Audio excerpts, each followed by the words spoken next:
Gwapo ko. Gwapa talaga pag ari ka sa video ng TikTok.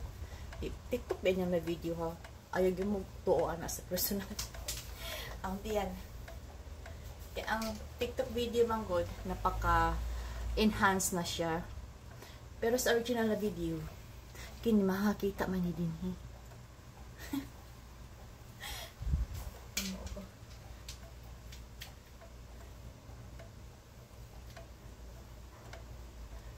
Pangatlong round.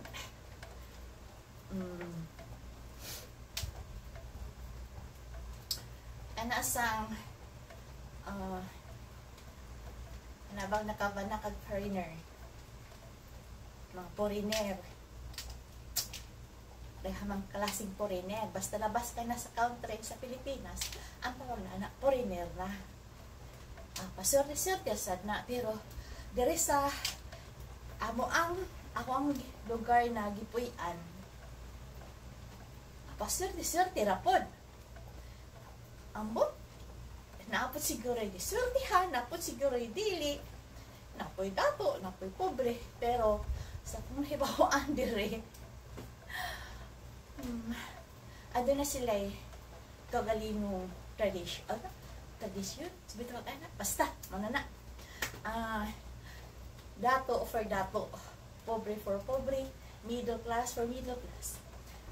Ang dire, kung dato kung may profession ang lalaki, dili na mangita og walay profession. For example, pag isa siyang doktor, syempre isa pong doktor yung pangitaon. Dili po na mo kuha og sama sa walay natapos. Pero panagsa siguro. Naa siguro, pero pila na kabuok. Kung isa kang ordinaryo na dili man tanang tao diri dato. Kung isa ka ordinaryo yung Koreano na naiuban na, di nakapag-aral ng panahon, nahirap, hindi sila nakapag-aral. So, ang ilahang qualities, ilahang standards of living, sa ilang social, sa ilang balay, mahirap din.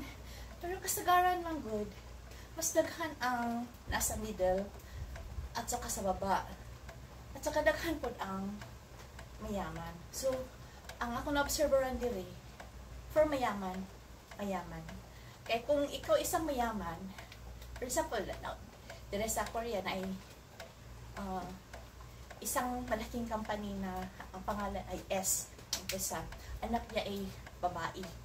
So, di po siguro itong pobre po kayo, napit kaya, pero dili para sa ilahan na multi-billionaire. Tapos, nakakuha o lalaki na mayaman siya, pero dili parehas ilahan na kayaman. Ang babae, ang parents, siyempre, ang pamilya ng company ay against.